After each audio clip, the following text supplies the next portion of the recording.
अस्सलामुअलैकुम स्टूडेंट। आज का जो हमारा लेक्चर है वो हमारा है chapter number 2, that is biochemistry. और बायोकेमिस्ट्री के अंदर आप लोग पढ़ेंगे वो सारे बायोकेमिकल जो आपकी लाइफ के ऊपर बेस करते हैं। फॉर एग्जांपल हम जितने भी लिविंग ऑर्गेनिज्म हैं वो नॉन लिविंग ऑर्गेनिज्म के साथ बहुत उस पर बेस कर रहे होते हैं। कैसे बेस कर रहे होते हैं? फॉर एग्जांपल हमारी बॉडी के अंदर वाटर है। आपको पता होगा जो हमारा सेल है, आप 9th क्लास में पढ़कर आए हैं कि हमारे जो सेल होता है उसके अंदर 70 to 90% जो है उसमें वाटर होता है। ठीक है, अब ये भी आपको पता है कि आप ऑक्सीजन जो है इनहेल करते हो, ठीक है, और कार्बन डाइऑक्साइड के है वो एक्सहेल करते हो। ठीक, इसके अलावा आपको पता है कि आपकी बॉडी के अंदर जो एनर्जी बनती है वो किस सूरत में बनती है? वो ग्लूकोज की सूरत में बनती है। ठीक है, यानी आपकी बॉडी के लिए क्या क्या चीज़ें आ गई? बेसिक नेसेसिटी की बात करें तो उसमें आ जाता है water, carbon dioxide, oxygen, glucose. तो ये सारी चीज़ें जो है वो नॉन लिविंग ऑर्गेनिज्म है। तो जितने भी नॉन लिविंग ऑर्गेनिज्म है उनका वो कनेक्शन जो है वो लिविंग ऑर्गेनिज्म के साथ जो होता है उसे हम क्या कहते हैं? बायोकेमिस्ट्री कहते हैं। यानी बायोकेमिस्ट्री हमारे पास क्या हुई? Biochemical basis of life. ठीक, यानी जितने भी हमारे पास नॉन लिविंग और थिंग है उनका इंटरेक्शन किससे हो रहा है? लिविंग थिंग के साथ हो रहा है। ठीक, बायोकेमिकल बेसिस ऑफ लाइफ के नीचे मैंने लिखा हुआ है बायोकेमिकल कौन कौन से होते हैं हमारे पास? Water, carbon dioxide, glucose. ये सिंपल मैंने इसलिए लिखे हैं ताकि आपको समझ में आ जाए। आपके चैप्टर के अंदर जैसे जैसे चीज़ें एडवांस होती जाएंगी मैं आपको वैसे वैसे डिटेल में बताती जाऊँगी। ठीक, अच्छा, बुक के अंदर आपकी ये लिखा हुआ है कि बायोकेमिस्ट्री की डेफिनेशन है। डेफिनेशन के नीचे लिखा हुआ है कि उसके एडवांटेजेस लिखे हुए हैं। आपके पास एग्जाम के अंदर क्वेश्चन आ सकता है कि डिफाइन करें बायोकेमिस्ट्री और उसके राइट डाउन इट्स एडवांटेजेस। तो उसमें आप क्या लिखोगे? आप ये 3 पॉइंट को कवर करोगे। ये 3 पॉइंट आपकी बुक के अंदर लिखे हुए हैं। ठीक, पहला पॉइंट आप देखिए, पहले पॉइंट के अंदर है कि ये हमारे पास क्या इंफॉर्मेशन प्रोवाइड कर रहा है? सारे प्रोसेसेस की इंफॉर्मेशन प्रोवाइड कर रहा है। फॉर एग्जांपल हमारे पास जो भी लिविंग ऑर्गेनिज्म है, ठीक, लिविंग ऑर्गेनिज्म के अंदर हमारे पास क्या है? न्यूक्लियस है। न्यूक्लियस हमारे पास होता है, सेल होता है, सेल के अंदर हमारे पास क्या होता है? न्यूक्लियस होता है। ठीक, अब ये जो न्यूक्लियस होता है उसके अंदर हमारे पास डीएनए भी है, ठीक, आरएनए भी है। जो हमारे पास न्यूक्लियस होता है वो क्या कर रहा होता है? हमारे पास ये सारी इंफॉर्मेशन गैदर कर रहा होता है। डीएनए, आरएनए ये हमारे पास क्या होती है? ये सीक्वेंस होती है जिसके अंदर हमारे पास जेनेटिकली हमारे पास इंफॉर्मेशन होती है। ठीक, ये सारी चीज़ें ये हमें कैसे पता चली कि हमारे न्यूक्लियस के अंदर डीएनए है, हमारे न्यूक्लियस के अंदर आरएनए या हमारे सेल के अंदर माइटोकॉन्ड्रिया है? ये सारी चीज़ें हमारे पास किसकी वजह से आई हैं? ये हमारे पास बायोकेमिस्ट्री की वजह से आई है। फॉर एग्जांपल अगर आप ऑक्सीजन ले रहे हो तो ऑक्सीजन आपकी बॉडी में कहाँ कहाँ जा रही है? फॉर एग्जांपल आपकी बॉडी से रेस्पिरेशन के थ्रू आपकी बॉडी से कार्बन डाइऑक्साइड निकल रही है। तो कार्बन डाइऑक्साइड आपकी बॉडी से कैसे बनकर निकल रही है? ये सारे बायोकेमिकल है और इनकी स्टडी हमारे पास क्या कहला रही है? बायोकेमिस्ट्री कहला रही है। ठीक, पहले हमारे पास एडवांटेज की बात करें तो ये आ जाता है कि है हमारे पास क्या करता है? ये हमारे पास इंफॉर्मेशन प्रोवाइड करता है। तो कहने का मतलब ये हुआ कि ये सारी इंफॉर्मेशन जो चीज़ हमें प्रोवाइड कर रही है वो हमारे पास कैसे आ रही है? ये हमारे पास बायोकेमिस्ट्री के थ्रू आ रही है। नंबर 2 पॉइंट की तरफ अगर आप देखें तो नंबर 2 पॉइंट के अंदर आपके पास है कि ये हमारे पास इंफॉर्मेशन प्रोवाइड करता है किस चीज़ की? एबनॉर्मल मैकेनिज्म की। आपने पढ़ा ये प्रोसेस की तो इंफॉर्मेशन हमारे पास प्रोवाइड कर रहा है। ठीक है, अब जब प्रोसेस की इंफॉर्मेशन हमारे पास आ जाती है तो हमारे पास बहुत आसानी से उन सारी एबनॉर्मलिटीज़ की भी हमारे पास इंफॉर्मेशन आ सकती है। कैसे? जैसे फॉर एग्जांपल हमारी बॉडी के अंदर ए से बी तक हमारे कोई मैकेनिज्म हो रहा है। ठीक, वही मैकेनिज्म बी से सी की तरफ जाता है, फिर वही मैकेनिज्म सी से डी की तरफ नहीं जा रहा, ठीक, डायरेक्ट ई की तरफ जा रहा है। ये मैं आपको ऐसे ही समझा देती हूँ। एक प्रोसेस है ये वाला, ठीक, ये इसको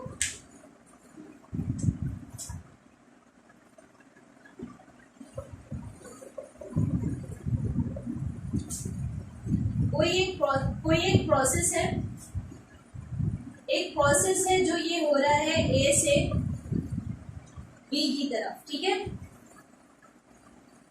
और वही प्रोसेस फिर बी से जा रहा है सी की तरफ, फिर सी से जा रहा है डी की तरफ, लेकिन डी के पास जाने के बाद ये रुक जाता है, ये डायरेक्ट सी से फिर चला जाएगा ई के पास।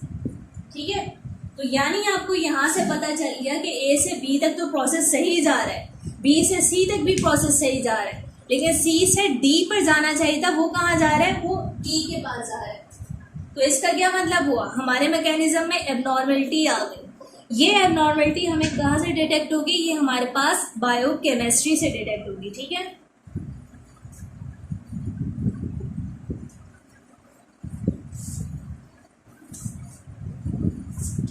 इसके अलावा नंबर 3 पॉइंट की तरफ आप आए तो इसके अंदर है कि बायोकेमिस्ट्री जो है हमारे पास कॉन्सेप्ट देगी, ठीक है, टेक्निक भी को इनेबल करेगी, किस चीज़ के लिए, ताकि हम चैलेंजिंग जितने भी हमारे पास प्रॉब्लम है बायोलॉजी के अंदर, ये है इसको हम डिटेक्ट कर सकें, इसको हम इन्वेस्टिगेट कर सकें। ठीक है,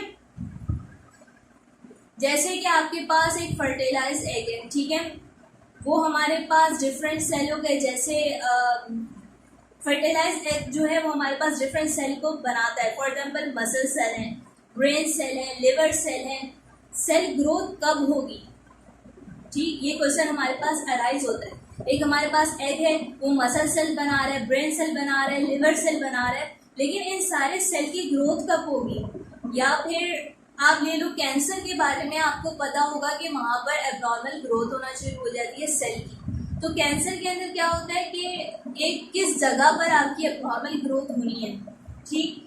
अब वो जो आपके पास एबनॉर्मलिटी है वो पूरी बॉडी में कैसे फैलनी है, उसको कैसे रोकना है, ये सारी चीज़ें हमारे पास कौन दे रहा है, बायोकेमिस्ट्री दे रही है। ठीक है, बायोकेमिस्ट्री हमें बताती है कि कैसे डिटेक्ट करेंगे। फॉर एग्जांपल आपने सुना होगा सीटी स्कैन के बारे में, एमआरआई के बारे में। तो ये सारी मशीन्स जो होती हैं क्या करती हैं, बेसिकली आपके पास केमिकल बायोकेमिकल आपकी बॉडी में डालती हैं, ठीक है, जिसके ज़रिए इन्वेस्टिगेशन हो पाती है, ठीक, किस जगह पर क्या हो रहा है। ठीक, ये सारी चीज़ें हमें कहाँ से मिलती हैं, बायोकेमिस्ट्री के थ्रू मिलती हैं। ठीक, एडवांटेजेस की अगर बात आए तो एडवांटेजेस में आपने ये 3 पॉइंट लाजमी तौर पर लिखने होंगे, क्योंकि ये आपकी बुक के अंदर भी लिखे हुए। ठीक है, अब चलते हैं अपने नेक्स्ट टॉपिक की तरफ।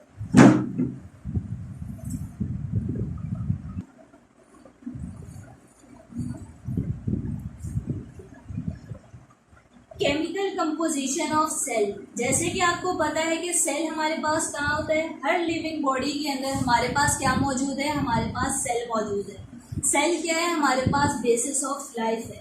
जहाँ सेल अलाइव होगा वहाँ पर लाइफ एग्जिस्ट करेगी।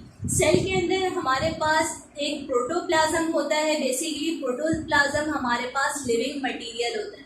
मैंने आपसे बात कही थी हमारी बॉडी के अंदर नॉन लिविंग मटेरियल का भी बहुत बड़ा रोल है, जैसे कि ऑक्सीजन मैंने आपको कहा था, जैसे कि सल्फर है, जैसे कि पोटेशियम है, जैसे कि फॉस्फोरस है। ठीक है, लेकिन अगर हम बात करें प्रोटोप्लाज्म की, तो प्रोटोप्लाज्म हमारे पास क्या है, लिविंग मटेरियल है। अब क्वेश्चन ये अराइज होता है कि प्रोटोप्लाज्म होता कैसे।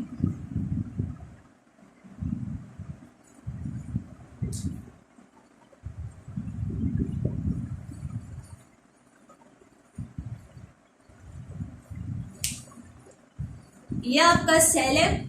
सेल के अंदर आपके पास क्या है, यहाँ पर आपके पास न्यूक्लियस है, ये आपकी मेम्ब्रेन है। ठीक है, अच्छा, ये पूरा जो स्ट्रक्चर जो होता है, साइटोप्लाज्म, न्यूक्लियस वगैरह सारा लेकर ये आपके पास क्या कहलाता है, आपके पास कहलाता है प्रोटोप्लाज्म का। ठीक, ये लिविंग हमारे पास मटेरियल होता है, क्योंकि इसके अंदर हमारे पास लाइफ एग्जिस्ट करती है। ठीक, अच्छा, नेक्स्ट पॉइंट है हमारे पास वाटर। सेल जो होता है 70 से लेकर 90% वाटर इसके पास होता है। इसकी बाकी जो हमारे पास कंटेंट होता है, जैसे 70 to 90% हमारे पास वाटर है, तो बाकी कितना बचा, 100 में से बाकी हमारे पास बचता है 10 से लेकर 30 तक। ये जितना भी हमारे पास परसेंट होता है, ये हमारे पास ड्राई वेट होता है। ठीक है, जो मोस्टली हमारे पास ड्राई वेट होता है वो ऑर्गेनिक मॉलिक्यूल का होता है। ऑर्गेनिक मॉलिक्यूल हमारे पास कौन से होते हैं, आप केमिस्ट्री में पढ़ोगे कि ऑर्गेनिक मॉलिक्यूल हमारे पास वो मॉलिक्यूल होते हैं जिसके अंदर हमारे पास कार्बन होता है। ठीक है, अब चल रहे हैं हम नेक्स्ट टॉपिक की तरफ।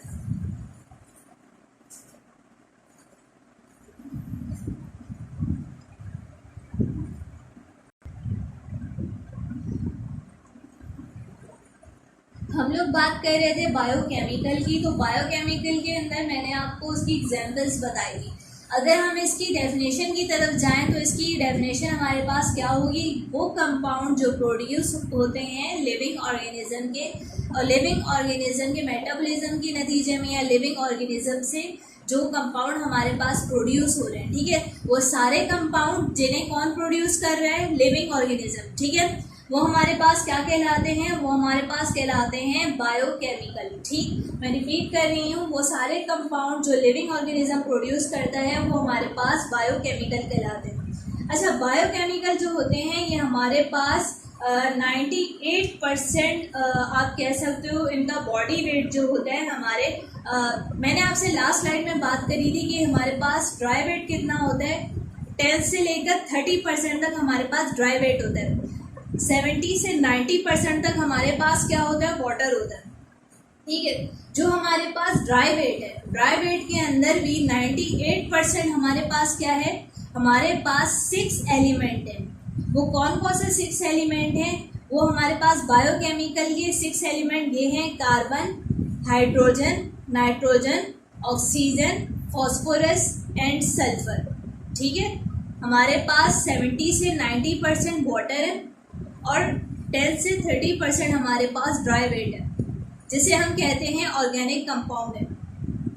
अब वो जो हमारे पास ऑर्गेनिक कंपाउंड है जो बायोकेमिकल हैं, उसके अंदर वो जो हमारे पास ड्राई वेट है उसके अंदर हमारे पास 98% 6 एलिमेंट है। ठीक है, उसमें से कौन है, carbon, hydrogen, nitrogen, oxygen, phosphorus and sulphur. ये आप लोग डिटेल से ये नाम याद कर लें। और अब हम जाते हैं इसकी डिटेल में कि कार्बन हमारे पास कहाँ कहाँ होता है, ये क्या करता है, हाइड्रोजन क्या करता है, नाइट्रोजन क्या करता है, ऑक्सीजन क्या करता है, फॉस्फोरस एंड सल्फर। ठीक है,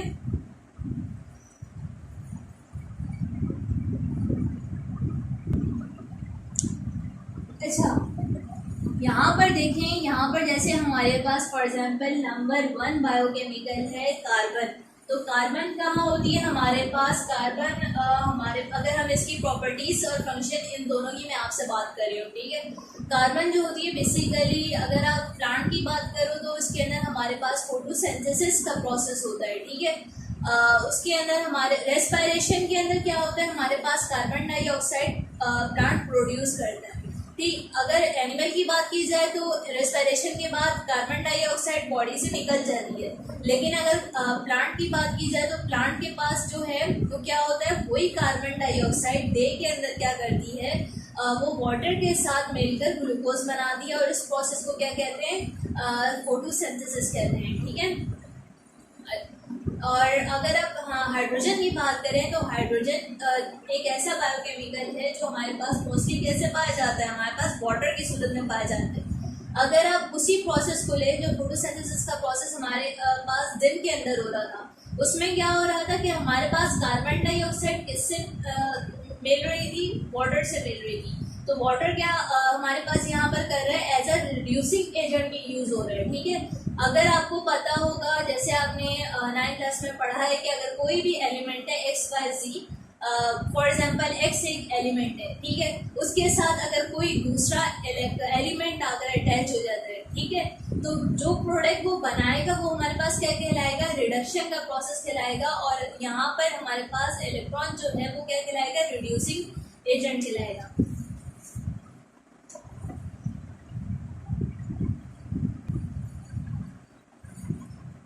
ये देखो आप, कोई भी एलिमेंट है उसके साथ इलेक्ट्रॉन अटैच हुआ, ठीक है, किसी भी चीज, ये देखिए कार्बन डाइऑक्साइड है, इसके साथ वाटर अटैच हुआ।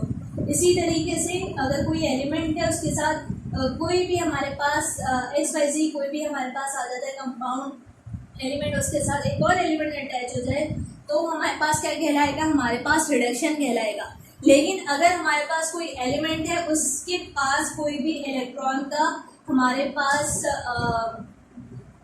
जा रहा है या लॉस हो रहा है, वो हमारे पास क्या कहलाएगा, ऑक्सीडेशन कहलाएगा। ठीक है, अच्छा, नेक्स्ट हमारे पास आ जाता है ऑक्सीजन। ऑक्सीजन हमारे पास एक ऐसा बायोकेमिकल है जो कि हमारे पास एरोबिक रेस्पायरेशन करवाता है।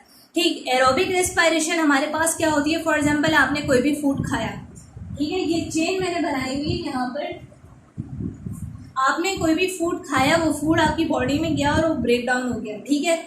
आपकी बॉडी ने क्या किया, उस फूड को पहले ब्रेक डाउन किया, फिर उसको डाइजेस्ट किया, ठीक। उसके बाद वो एंटर हो गया सेल के अंदर। अब सेल से क्या हुआ, सेल के अंदर हमारे पास दोबारा से ब्रेक डाउन हुआ, ठीक है। क्यों ब्रेक डाउन हुआ, वो इसलिए ब्रेक डाउन हुआ ताकि वो फूड बना सके। आपने कोई फूड खाया था, वो आपकी बॉडी में आया और वो ब्रेक डाउन हो गया, किस लिए, ताकि डाइजेस्ट हो सके। फिर वो सेल के अंदर एंटर हो गया, फिर सेल ने दोबारा उसे ब्रेक डाउन करा, किस लिए, ताकि वो आपको फूड प्रोवाइड कर सके, ठीक है। फूड यानी आपको एनर्जी प्रोवाइड कर सके, ठीक। अब नेक्स्ट उसके पास जाते हैं, हमारे पास था sulphur and phosphorus.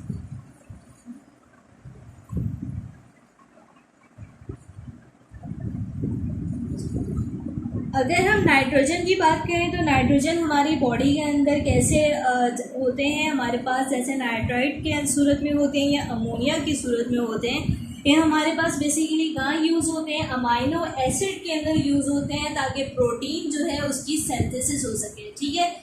Amino acid हमारे पास सब यूनिट किसकी है, प्रोटीन की। प्रोटीन से हमारे पास क्या बनता है, अमाइनो एसिड बनता है, ठीक है। प्रोटीन से हमारे पास अमाइनो एसिड कैसे बनेगा, हमारे पास ऐसे बनेगा कि हमारे पास नाइट्रोजन जो है उसकी मदद से सिंथेसिस होगी। किसकी सिंथेसिस होगी, प्रोटीन की। प्रोटीन की सिंथेसिस नाइट्रोजन के नतीजे में होगी और वो अमाइनो एसिड में कन्वर्ट हो जाएगा, ठीक है। नेक्स्ट हमारे पास है फॉस्फोरस। फॉस्फोरस जो है हमारे पास ये बेसिकली कंपोनेंट होता है न्यूक्लिक एसिड का, एटीपी का, फॉस्फोलिपिड का, कोएंजाइम का, एनएडी का और एनएडीपी का, ठीक है। तो फॉस्फोरस हमारे पास एज अ कंपोनेंट यूज हो रहा है।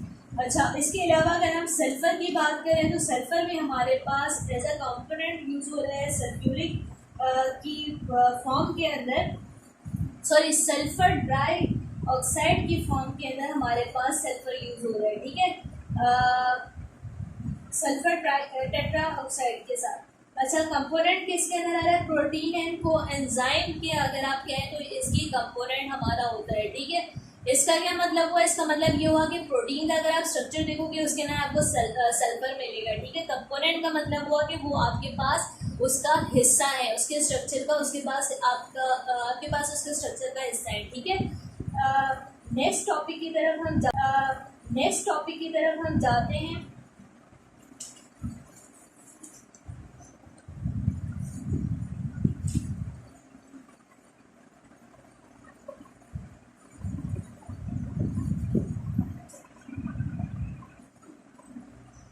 Relation between structure and function of molecule. जैसे कि हमें पता है बायोकेमिकल जो होते हैं हमारे पास कैसे डिवाइड हो रहे हैं, वो वेरिएबिलिटी इन स्ट्रक्चर से।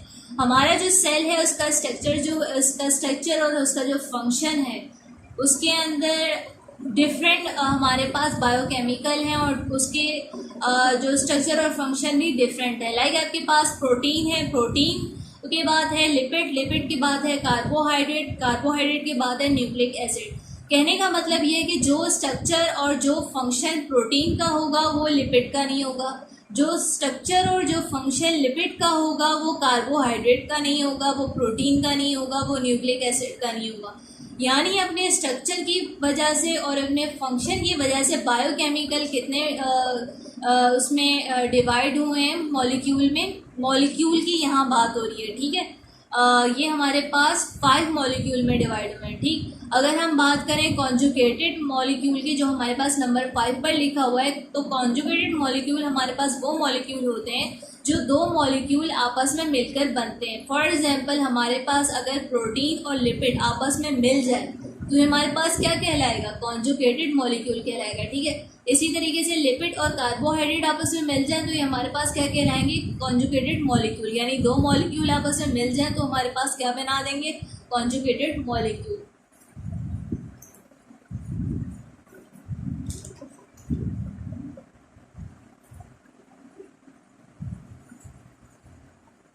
अच्छा, उसके बाद आपके पास टेबल नंबर 2.2 है, जिस पर आपका लिखा हुआ है टिपिकल बैक्टीरिया और टिपिकल मैमेलियन सेल।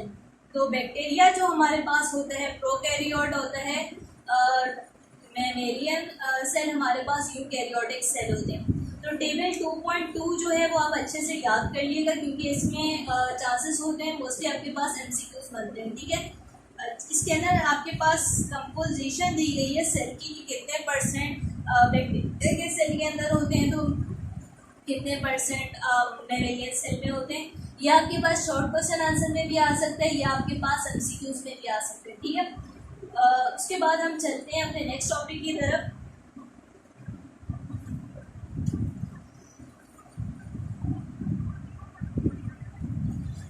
ये आप देख लें, हमारे पास छोटी छोटी सी टर्म्स हैं, इसको हम पढ़ लें, उसके बाद हम आगे जाते हैं। लाइक हमारे पास ऑर्गेनिक मॉलिक्यूल कौन से होंगे, वो सारे मॉलिक्यूल जो सिंथेसाइज हो जाएंगे लिविंग ऑर्गेनिज्म के अंदर, और हमारे पास क्या कहलाएंगे, ऑर्गेनिक मॉलिक्यूल कहलाएंगे। और इस सब के पास क्या होगा, कार्बन होगा। ठीक है, अगर हम इन ऑर्गेनिक मॉलिक्यूल की बात करें तो ये हमारे पास हाइड्रोजन इनके पास जो है डायरेक्टली बाउंड नहीं है कार्बन के साथ। ठीक है, अगर आप ऑर्गेनिक मॉलिक्यूल में देखें तो हमारे पास क्या है, हाइड्रोजन और कार्बन डायरेक्टली बाउंड है, एक दूसरे के साथ जुड़े हुए हैं। लेकिन अगर आप इनऑर्गेनिक की बात करें तो यहाँ पर हाइड्रोजन और कार्बन एक दूसरे के साथ जुड़े हुए नहीं होते। लाइक आप देख लो, कार्बन डाइऑक्साइड हो गया आपके पास, कार्बन मोनोऑक्साइड हो गया, वाटर हो गया, और इसके अलावा एक और टर्म है वो है मोनोमर की। ठीक है, मोनोमर हमारे पास क्या होते हैं, स्मॉलेस्ट यूनिट, और हमारे पास पॉलीमर होते हैं more than 2 monomer. For example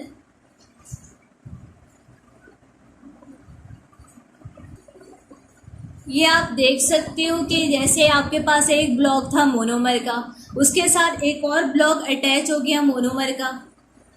ठीक है, उसके साथ एक और ब्लॉक अटैच हो गया मोनोमर का, यानी हमारे पास कितने हो गए ब्लॉक, हमारे पास 4 ब्लॉक हो गए मोनोमर के। ठीक, अब ये जो मोनोमर जो आपस में अटैच हुए हैं, ये देखिए आप, ये हमारे पास क्या कहलाएंगे, ये हमारे पास कहलाएंगे पॉलीमर कहलाएंगे। ठीक है, यानी एक से ज़्यादा जो हमारे पास 2 से ज़्यादा मोनोमर जो होंगे वो हमारे पास क्या कहलाएंगे, हमारे पास पॉलीमर कहलाएंगे।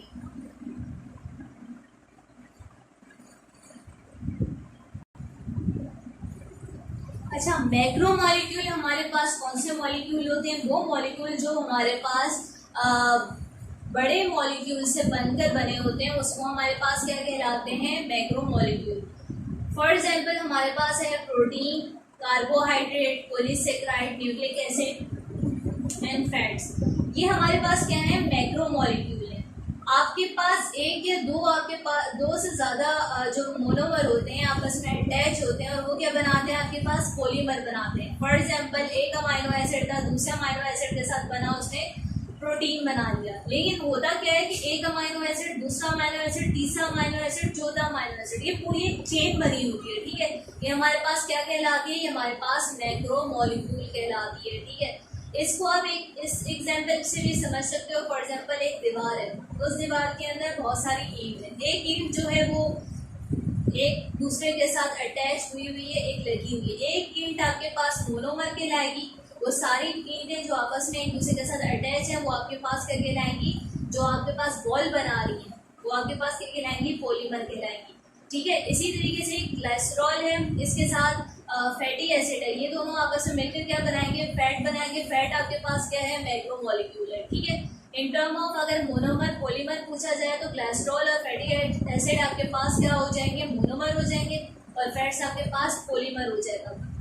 इसी तरीके से न्यूक्लियोटाइड है, और आपके पास एक न्यूक्लियोटाइड दूसरे न्यूक्लियोटाइड से मिलेगा तो क्या बना देगा, न्यूक्लिक एसिड बना देगा। ठीक है, अच्छा, ये एक बहुत छोटा सा टॉपिक था मैक्रो मॉलिक्यूल का, जो मैंने आपको डिटेल में समझा दिया। अब चलते हैं नेक्स्ट टॉपिक की तरफ। ठीक है,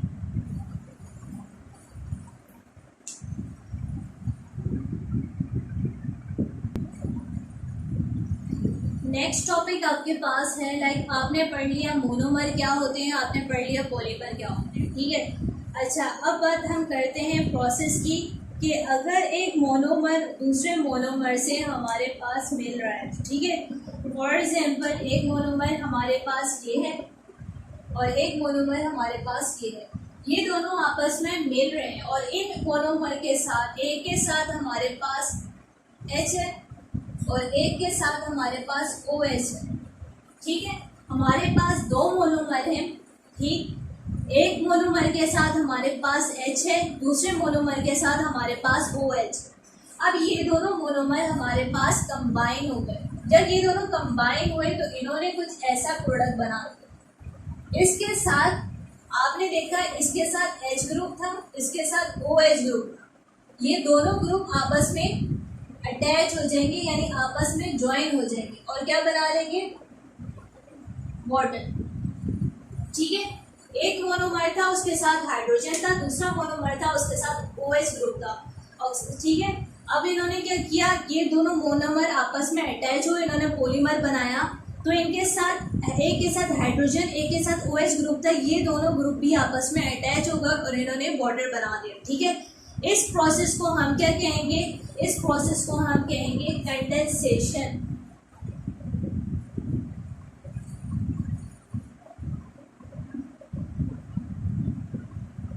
इस प्रोसेस का नाम कंडेंसेशन क्यों है, क्योंकि इस प्रोसेस के अंदर क्या हो रहा है, हमारे पास वाटर बनना है, ठीक है। वाटर बनना है और इसके साथ हमारे पास क्या बनना है, पॉलीमर हमारे पास बन रहा है, ठीक है। इस प्रोसेस को इसलिए हम क्या कहते हैं, हम कहते हैं कंडेंसेशन का प्रोसेस। इस प्रोसेस में क्या होता है, हमारे पास जो डिहाइड्रेशन होती है, इसकी सिंथेसिस होती है, उसके लिए क्या रिक्वायर होते हैं, हमारे पास एंजाइम रिक्वायर होते हैं, ठीक है। एक ये प्रोसेस हो गया।